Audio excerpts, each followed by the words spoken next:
வணக்கம். ஏப்ரல் மாத ராசி பலன்களை பார்த்து வருகிறோம். இன்று நாம் பார்க்கவிருக்கின்ற ராசி மிதுன ராசி. பங்குனி 18 விசுவாவசு ஆண்டு பௌர்ணமி அன்று பங்குனி உத்திரத்தன்று ஏப்ரல் மாதம் பிறக்கிறது. இந்த ஏப்ரல் மாதம் முதல் நாளில் மேசத்தில் சுக்கிரன், செவ்வாய், மிதனத்தில் குரு, சிம்மத்தில் கேது, கும்பத்தில் ராகு, புதன், மீனத்தில் சனி, சூரியன், கன்னியில் சந்திரனும், மாதத்தின் 6ஆம் தேதி மீனத்திற்கு புதனும், 20 மேசத்திற்கு புதனும், 14 அன்று சூரியன் மேசத்திற்கும் நகர்வதற்கிறார்கள். இந்த மாதத்தில் பங்குனி உத்திரம், புனித வெள்ளி, ஈஸ்டர் போன்ற விசேஷ தினங்கள் வரவிருக்கின்றன. பொதுவாகவே ஒன்றை கூற விரும்புகிறேன். முடிந்தவரை வீட்டின் எல்லா அறைகளையும் வெளிச்சத்தால் நிரப்பி வையுங்கள். நீர் நிரப்பும் பாத்திரங்கள் நீரை நிரப்பி வையுங்கள். இரண்டுமே லட்சுமி தேவியின் கடாட்சத்தை கொண்டு வந்து சேர்க்கும். பணம் பொருள் சேரும், கடன்கள் அடையும். இதை செய்து பாருங்கள், நன்மையே நடக்கும். மிதுன ராசி அன்பர்களே, உங்கள் ராசிநாதன் புதன் பாக்கியஸ்தானத்திலும் 6/4 அன்று ஜீவனஸ்தானத்திற்கும் வந்து அமரவிருக்கிறார். மாத கிரகமான சூரிய பகவான் ஜீவனஸ்தானத்திலும் 14/4 அன்று லாபஸ்தானத்திற்கும் வந்து அமரவிருக்கிறார்கள். இதனால் இந்த மாதம் உங்களுக்கு நன்மையான பலன்களை நடைபெறவிருக்கின்றன.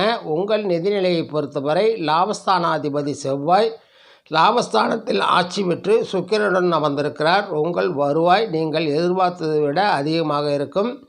உங்கள் ஜீவன தொழில்கள் மூலமாக மற்ற துறைகளின் மூலமாகவும் வருவாய் உயரும். ஒரு சிலருக்கு திடீர் அதிர்ஷ்டங்கள் ஏற்பட வாய்ப்பு இருக்கிறது. அரசு சம்பந்தமான காரியங்கள் மூலமாக வருவாய் உயரும். செலவுகள் தொல்லை தராது, சேமிக்கும் வாய்ப்புகள் உண்டாகும். குடும்பத்தினர் மூலமாக வருவாய் அதிகரிக்கும். உங்கள் ஆரோக்கியம் மேலோங்கும். தொடர் சிகிச்சையில் இருப்பவர்கள், நீண்ட நாள் நோய்களால் பாதிக்கப்பட்டிருப்பவர்கள் ஆரோக்கியத்தில் நல்ல முன்னேற்றம் ஏற்படும்.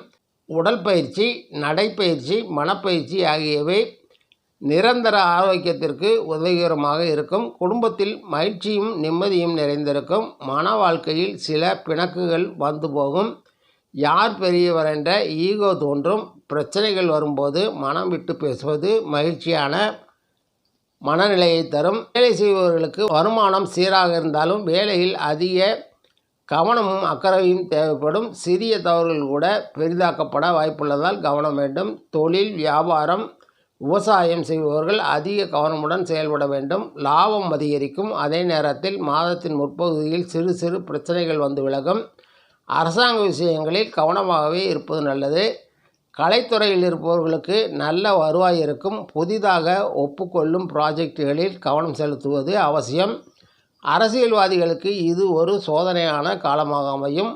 மொத்தமாக பார்க்கும்போது உங்களுக்கு இது நல்ல மாதமாகவே அமைவிருக்கிறது. கவனமாக இருக்க வேண்டிய விஷயங்களில் கவனத்தை செலுத்துங்கள். சாதிக்கலாம்.